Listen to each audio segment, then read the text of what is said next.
Think Aloud protocol. Alright, so think out loud testing is when you just get the users to verbalize their thoughts as they move through the user interface and how their cognitive process goes as they interact with the site that you are testing the usability for.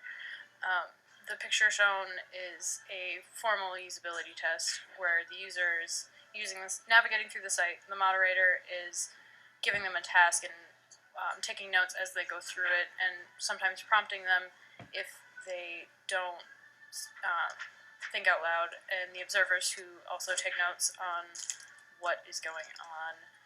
It's a very versatile protocol, and it's really easy to use. It has a basis in cognitive psychology, and because it is a social construct, it does have some warning things with it that go along with it. In that, if the moderator is not careful, they can bias the user with their thought processes. So that's something to keep in mind, but it's definitely a good protocol for the career services website. Think Aloud strategy is a really good strategy to use at really any stage in the UX process. It can be used when you're first testing the product, when it's in its first stages of development, or it can be used at the very last stage as a way to identify problems and to gather qualitative data about maybe why the users are having such difficulties with those problems. Compared to card sorting, which is a lot of times better used in the beginning stages as it doesn't relate to the current navigation system.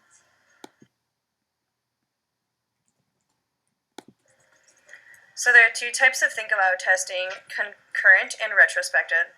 Concurrent is when the user is doing their think aloud at the same time as they are also doing the task, and retrospective would be that they do the task uninterrupted and then explain their thoughts and concerns afterwards. Each have their benefits and drawbacks. Concurrent is nice because thoughts are captured right away, so there's no possibility of memory loss.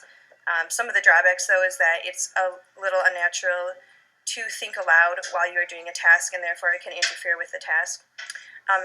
Retrospective is nice because this task is not interrupted, and it's a little more natural to do the task. However, the thoughts may be forgotten, and therefore not the correct feedback will be received at the end.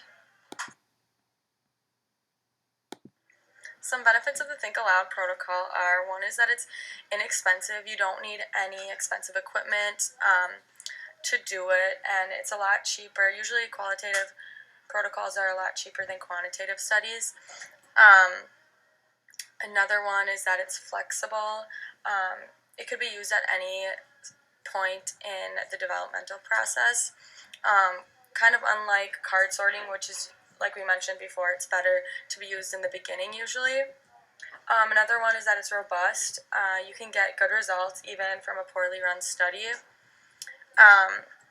So unless you bias the user and put words in his mouth, then you won't ruin the study. You could still get useful results from it.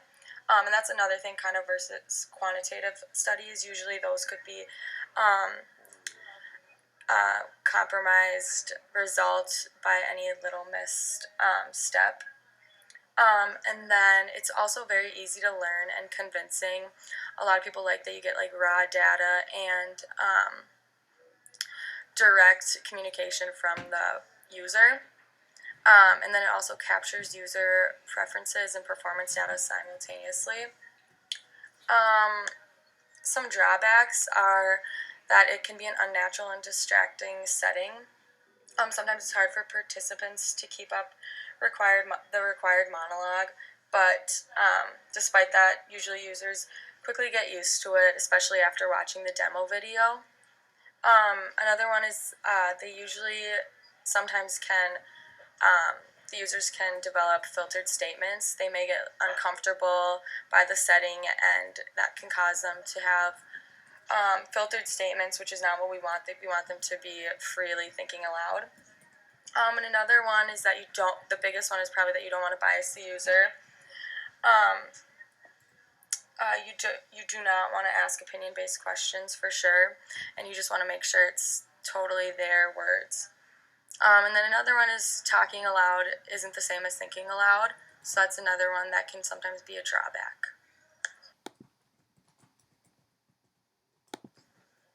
Think Aloud protocol has its roots in psychology in the 1930s with introspection, and basically that is the examination of one's own mental processes. And this went on for a while, and then in 1972, Newell and Simon developed the general problem solver theory, which is the precursor to think aloud processes, and it basically proves that verbal reports are indicators of cognitive processes.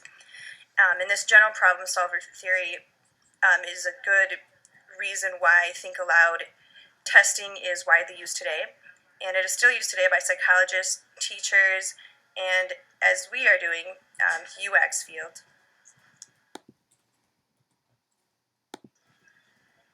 Personas and scenarios are really useful to think aloud protocols, much like every other protocol, in that personas help provide a kind of archetype that testers can look for users, and it also provides insights into their audience as well as where they place importance and what kind of personalities they have, and how they might encounter problems on the site.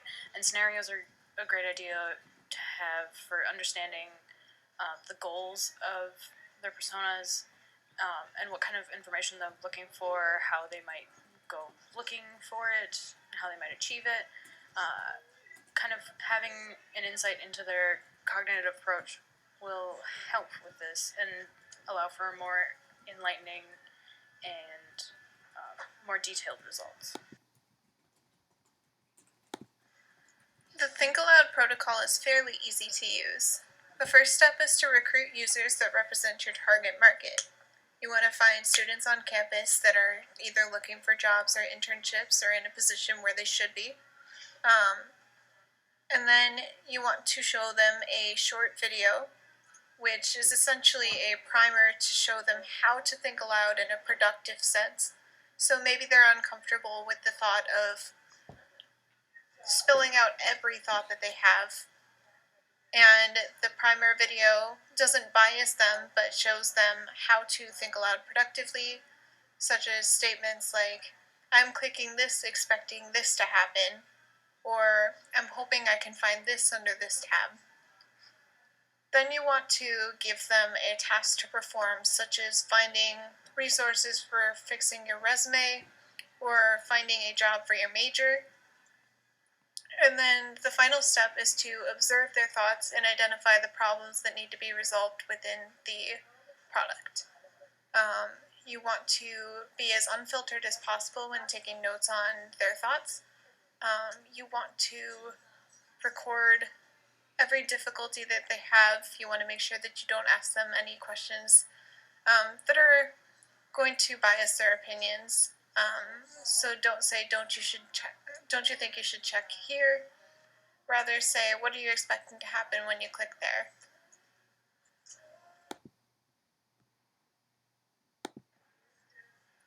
Being the facilitator of a Think Aloud test can be kind of difficult as you have to try to remain objective and unbiased. So, if you are the facilitator, do not provide any feedback, whether it be negative or positive. This would include giving hints or answers or anything that could direct the user in a certain way. Instead, try asking them questions such as, could you tell me what options you are considering? What in particular is puzzling you? And how might you go about doing this, or what might you do next? So some metrics that we would use in measuring our Think Aloud protocol would be time. So we thought we could have an experienced user complete a specific task on the career service page and record how long it takes them to use it. So then we have kind of a basis to go off of and something that we can compare our participants to. Also, kind of the same thing with the expert, we could measure the number of clicks, and doing this, we could measure an error rate. We could observe the amount of times the user strays from the correct path, which would show us the error rate. And then we could also do a rating scale, such as 1 to 10, and then rate on like what the experience level with using the career service pages, and then how helpful were the headings, and that could just be determined by the user. And then also with these quantitative results, that will help us find the specific problems, and and the qualitative results will help us explain the why and why these problems are occurring. So those together kind of complement each other and will work really well together to get really good results.